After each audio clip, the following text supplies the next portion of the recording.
The U.S. is about to be invaded, and it's an invasion designed to test the Trump presidency.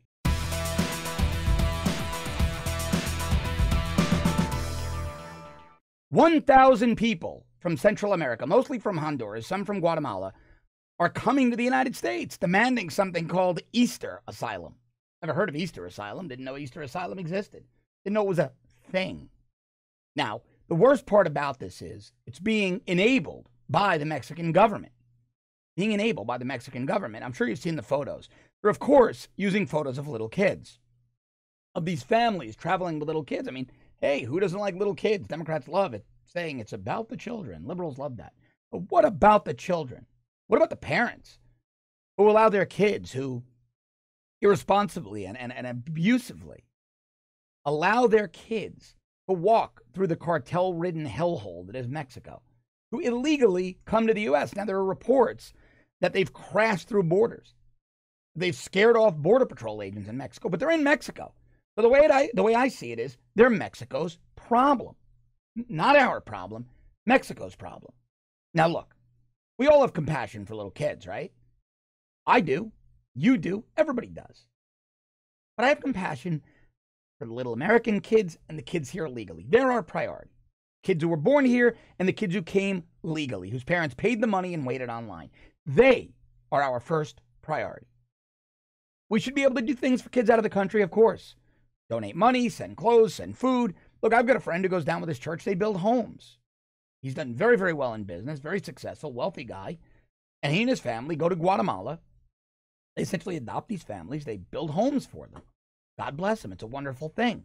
He's doing it there. He's making their country better.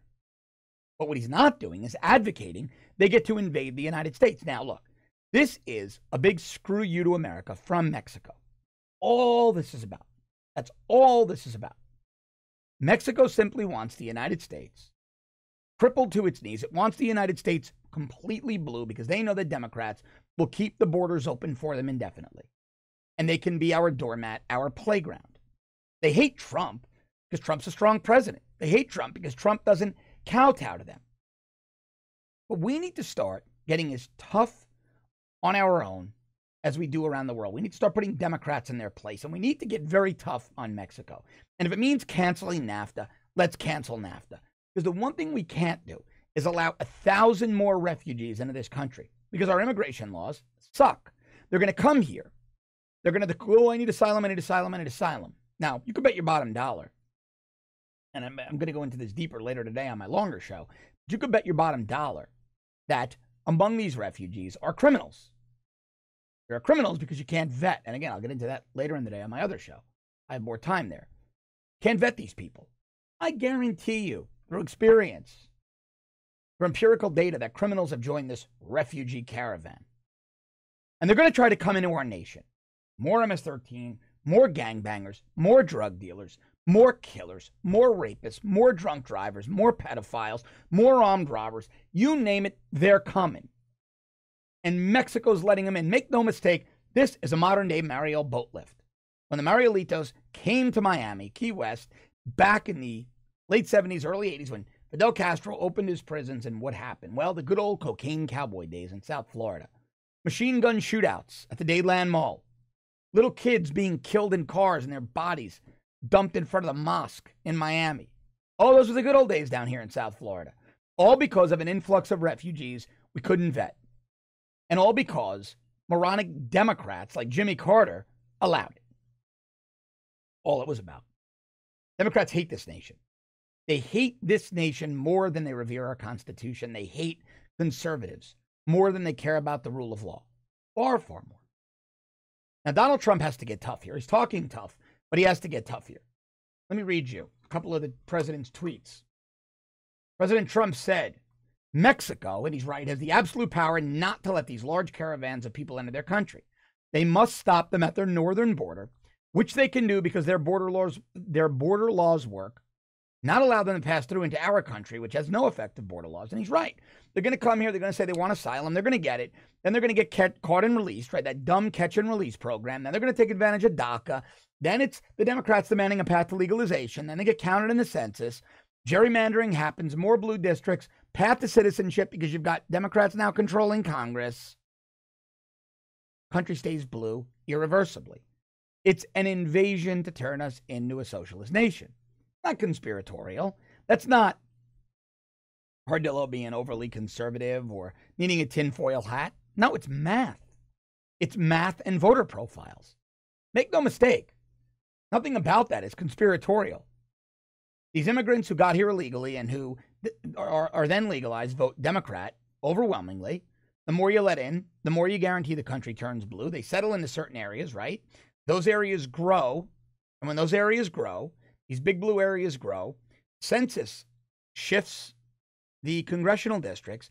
So those big blue areas now have several districts. The rest of the state that's red has only a few districts. The Democrats get far more seats in Congress in that state. They take over Congress. Population grows, it becomes blue. They take over the Senate and eventually the White House with electoral votes because they're moving into places, making the population dense, gathering more electoral votes. They win. The country goes blue. The country falls into a socialist abyss. We need to stop it. But Trump needs to crush, he needs to strangle Mexico economically. He needs to make it very clear to Mexico that if one of these people so much as sets a big toe on U.S. soil, that he will cancel NAFTA and will strangle Mexico economically until it chokes out. The only way. It's the only way. Sure, we can put troops on the border. Sure, we can put more border agents. But these people are going to keep coming. They're going to keep coming. We need our wall. We need more border agents. We need the National Guard on the border, but we need Mexico in fear of us. And they're not. And now, one of the front runners in the Mexican presidential elections, which are coming up in July, is taking an even more hard line against the U.S., an even more pro-illegal flooding and invading our nation line across the U.S., into the U.S. I'm going to tell you all about it. I'm going to go deep into the vetting problems. I'm going to go deep into the problems that this coming invasion, they're any minute, they're coming to our southern border. They could be there now. Any day, they're going to be there. I'm going to go much deeper into that on my longer show, Off the Cuff Declassified, today, right here on The Rebel. Please subscribe to our premium service at www.therebel.media/shows. If you're already a subscriber, thank you very much. Also, we're still doing our petition. Go to firescottisrael.com. We need to have Florida Governor Rick Scott remove incompetent Broward County Sheriff Scott Israel. Go to the App Store, download the Rebel app. Thanks for doing all those things. Hope you all had a great Passover and Easter weekend. Thanks so much for watching. I'll be back with you tomorrow.